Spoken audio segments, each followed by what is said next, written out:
রাষ্ট্রপতি নিয়োগ প্রক্রিয়ার পরিবর্তনে সম্মত বেশিরভাগ রাজনৈতিক দল, তবে তা কোন প্রক্রিয়ায় হবে তা নিয়ে এখনো বিভক্ত রাজনৈতিক দলগুলোর। কিছুটা ছাড় দিয়ে হলেও জাতীয় ঐকমত্য গড়তে চায় তারা। আর রাষ্ট্রপতি ও প্রধানমন্ত্রীর ক্ষমতার ভারসাম্য আনা জরুরি বলেও মনে করে দলগুলো। সাইফুল রিপনের প্রতিবেদনে আমরা বাকিটা জানব।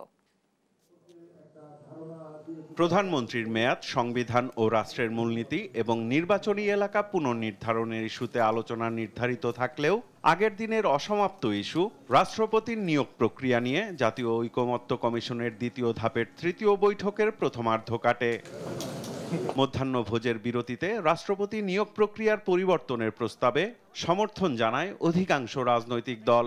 নিয়োগ প্রক্রিয়ায় রাষ্ট্রপতি নির্বাচনে গোপন ভোটের প্রস্তাবও দেয় অধিকাংশ রাজনৈতিক দল। প্রস্তাব আসে রাষ্ট্রপতি নিয়োগে ইলেকটোরাল কলেজ পদ্ধতির পরিধি বাড়ানোর।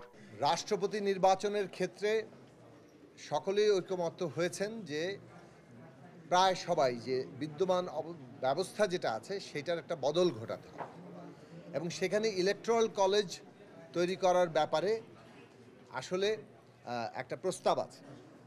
এখন এই ইলেকটোরাল কলেজের বিষয়েও ঐকমত্য একভাবে আছে, কিন্তু ইলেকটোরাল কলেজ কি আকারে হবে সে বিষয়ে কোনো ঐকমত্য তৈরি হয়। যে আমরা ধরে নিচ্ছি উভয় কক্ষের সদস্যরা তাদেরকে নিয়ে যে নির্বাচক মণ্ডলী বা ইলেকটোরাল কলেজ তাদের গোপন ব্যালটে আর সেখানে রাষ্ট্রপতি নির্বাচন হবেন। যখন গোপন ব্যালটে হবে তখন সরকারি দলের বাইরেও তখন অন্য কোনো বিরোধী দলের প্রার্থীরও কিন্তু রাষ্ট্রপতি নির্বাচনের সুযোগটা থাকছে। রাষ্ট্রপতি নির্বাচন ইস্যুতে ঐকমত্য গড়তে জামায়াতে ইসলামী নমনীয়তা দেখাবে উল্লেখ করে স্থানীয় নির্বাচন তত্ত্বাবধায়ক সরকারের অধীনে দাবি করেন দলটির নায়েবে আমির ডক্টর সৈয়দ মোহাম্মদ আবদুল্লাহ তাহের।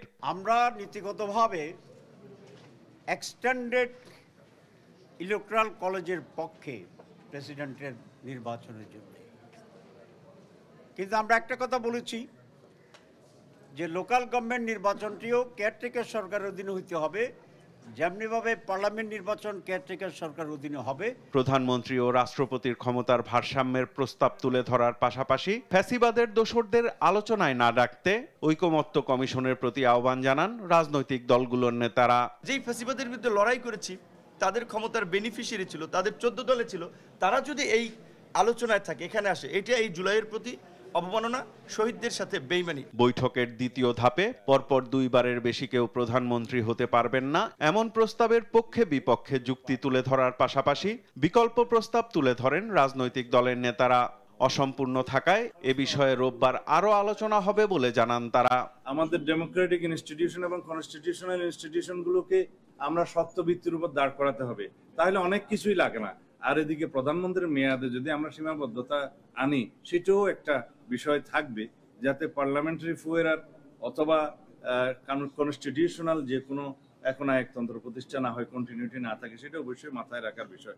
কিন্তু এটার সাথে আরো অনেক বিষয় জড়িত আছে, সবগুলো একসাথে রিড করতে হবে। সাইফুল রিপন, দেশ টিভি, ঢাকা।